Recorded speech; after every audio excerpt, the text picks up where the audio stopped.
देखिए, हम लोगों को भारतीय सेना पर गर्व है और हमने जैसा पहले भी कहा कि आतंकवाद और अलगाववाद भारत भारत भारत के लोग और भारतीय सेना ने कभी भी जो है सहा नहीं है और हमेशा जो है इन लोगों को मुंह तोड़ जवाब मिलता रहा है। और हम लोग जो है पूरी तरीके से शांति में विश्वास करने वाले लोग हैं। हम लोग जो हैं किसी का नुकसान नहीं करते हैं, लेकिन अगर कोई हम लोगों के साथ गलत करेगा तो उसको करारा जवाब भी देना हम लोगों को आता है। तो हम लोग इस समय भारतीय सेना के साथ खड़े हैं। सभी सैनिकों को हमारा सलाम है। और इसमें भी ऑल पार्टी मीट हुई थी तो हम लोगों ने पहले भी स्पष्ट किया था कि भाई आतंकवाद को जड़ से ख़त्म किया जाए। इसके लिए जो भारत सरकार जो कदम उठाएगी हम लोग उनके साथ खड़े हैं। सर, ये भी कहा जा रहा है कि अगर पाकिस्तान रिटेलिएट करता है तो कितना तैयार है हिंदुस्तान उसको लेकर के? तो भारतीय सेना पे जब हमें पूरा विश्वास है, हमेशा मुंह तोड़ जवाब दिया गया है, तो आगे भी भारत की सेना जो है अच्छे से इनको जवाब देगी। देखिए, भारत आतंकवाद विश्व की शांति को पसंद करता है और पाकिस्तान आतंकिस्तान बन गया है। वह आतंकवाद का पोषक बनकर भारत के विरुद्ध जिस तरह से अभियान शुरू किया है, भारत निश्चित तौर पर उसका जवाब दे रहा है। विश्व को शांति चाहिए, आतंकवाद मुक्त वसुधैव कुटुंबकम का भाव चाहिए। इस मानसिकता के जो भी दुश्मन होंगे पूरा विश्व उसका विरोध करेगा। गर्व है हमें अपनी सेना पे।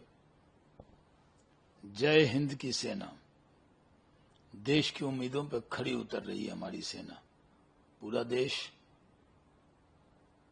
गर्व और फख्र से सर ऊंचा करके देख रहा है। हमारी सेना का पराक्रम पूरी दुनिया देख रही है और किस तरह से हमने पाकिस्तान की नापाक हरकतों का मुकाबला किया है, ये दुनिया देख रही है। हमें अपने सेना पे गर्व है। सबसे खुशी की बात है कह रही कि हम सेना के साथ है। चाहे जम्मू में भी देखा गया कई घर आत हुए थोड़े बहुत जो वो हुआ है अटैक में, लेकिन वो लगातार यही कह रही कि हम अपनी सेना के साथ खड़े हैं। ये एक यूनाइटेड जो है वो लगातार देखने को मिल रहा है, सॉलिडारिटी देखने को मिल रहा है। पूरा देश एकजुट है, कश्मीर से कन्याकुमारी तक सब धर्म मजहब के लोग, गांव से लेकर शहर तक सब जगह एकजुटता के साथ देश के लोग सेना के साथ खड़े हैं और हमें अपनी सेना पर गर्व है। जय हिंद की सेना। जो घटना हुई है उसकी पहले जिसकी शुरुआत पहलगांव से हुई उसकी निंदा हुई, उसकी भर्त्सना हुई, वो गलत था।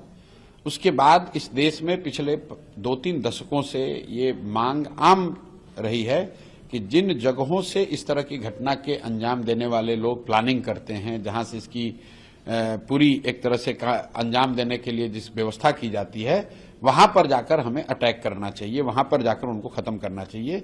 उस दिशा में पहलगांव के आतंकवादी घटना के बाद भारत ने जो हम लोग को सूचना मीडिया के जरिए है कि 9 जगहों पर शायद टारगेटेड प्रहार किया गया है।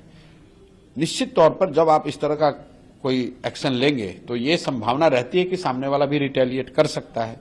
उस हम लोग को देखने को मिल रहा है, लेकिन युद्ध की स्थिति न हो, पाकिस्तान को भी ये समझदारी हो कि भाई आप गलत किया आपने, इसलिए भारत ने आप पर कार्रवाई की, उसको वहीं पर खत्म करना चाहिए। अगर युद्ध की स्थिति बनती है तो हो ही रहा है सर। अभी युद्ध तो नहीं हो रहा है, लेकिन युद्ध जैसी स्थिति है, युद्ध की स्थिति बनती है तो उससे समाज का, दोनों देश का, सामान्य नागरिकों का नुकसान है, उसको अवॉइड करना चाहिए। लेकिन इसका जो दोष है वो भारत पर नहीं, पाकिस्तान पर है। भाई आप अपने यहां आतंकी संगठनों को प्रश्रय दोगे, वहां कैंप चलवाओगे, वहां से भारत के खिलाफ षड्यंत्र करोगे तो निश्चित तौर पर आप पर आज नहीं तो कल कार्रवाई होगी।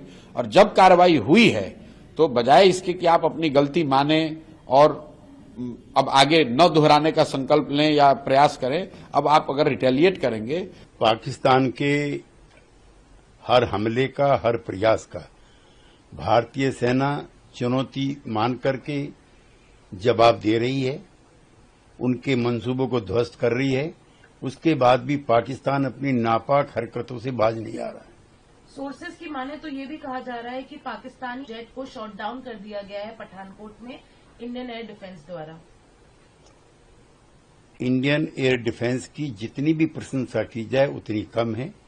पिछले 3-4 दिनों में उन्होंने पाकिस्तान के हर मंसूबे पर पानी फेरने का काम किया।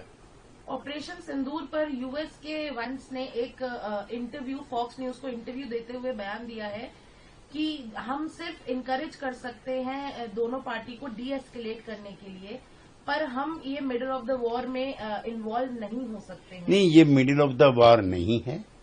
ये आतंकवादी जो अड्डे बने हुए हैं, भारत की सेना उनको समाप्त करना चाहती है और न ये युद्ध है।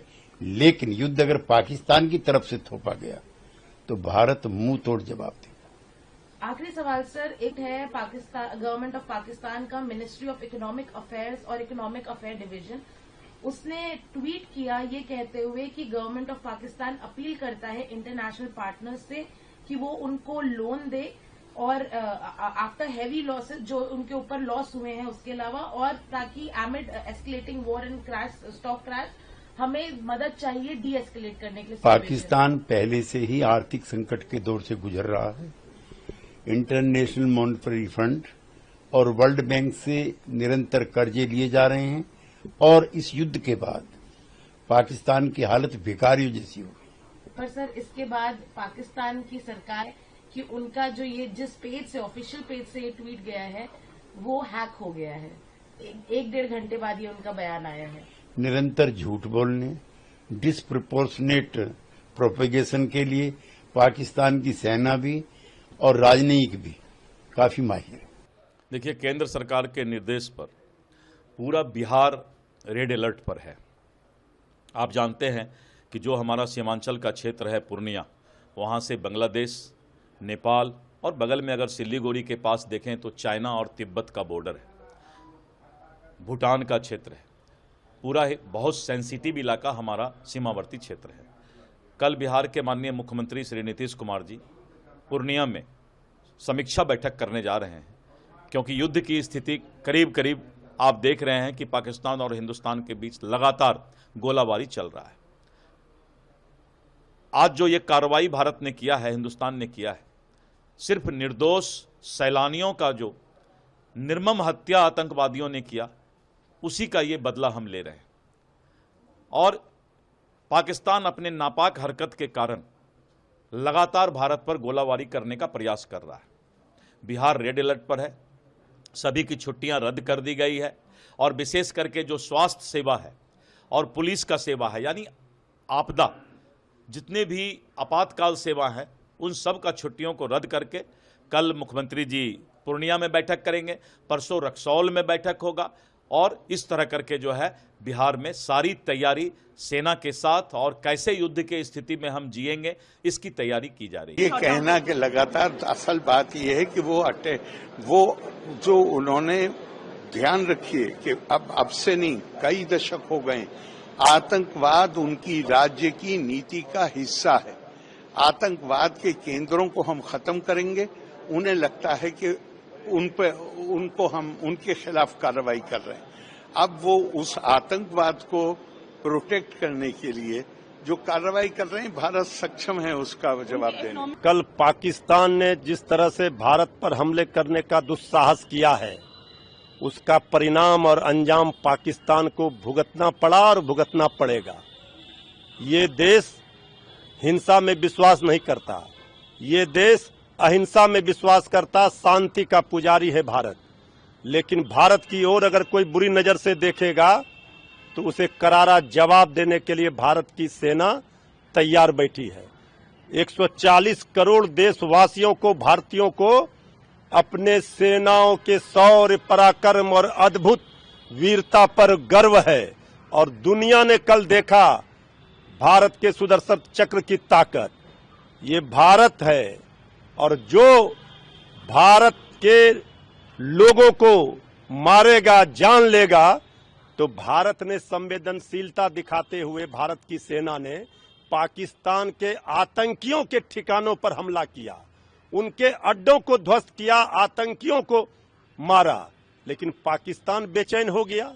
इसी से पता चलता है जिस तरह से आतंकियों के जनाजों में पाकिस्तान की सेना शामिल थी और तिरंगा उन्हें उड़ाया गया, उनके कफन पर कफन तिरंगा से ढका गया। इसी से पता चलता है कि पाकिस्तान आतंकवादियों का संरक्षक है, उनको पनाह दे रहा है आतंकियों को। अब दुनिया भारत के साथ खड़ी है और पूरा दुनिया, पूरा विश्व चाहता है कि भारत पाकिस्तान में छिपे, पाकिस्तान में पल रहे आतंकियों को जड़ मूल से समाप्त करे। और ये समय है, सही समय है। अब पाकिस्तान ने जो दुस्साहस किया है उसको सूद और ब्याज के साथ इसका खामियाजा भुगतना ही पड़ेगा। अगर आप ये वीडियो YouTube पर देख रहे हैं तो हमारे चैनल को सब्सक्राइब करें और बेल आइकन को दबाना ना भूलें। अगर आप Facebook पर ये वीडियो देख रहे हैं तो हमारे पेज को लाइक करें।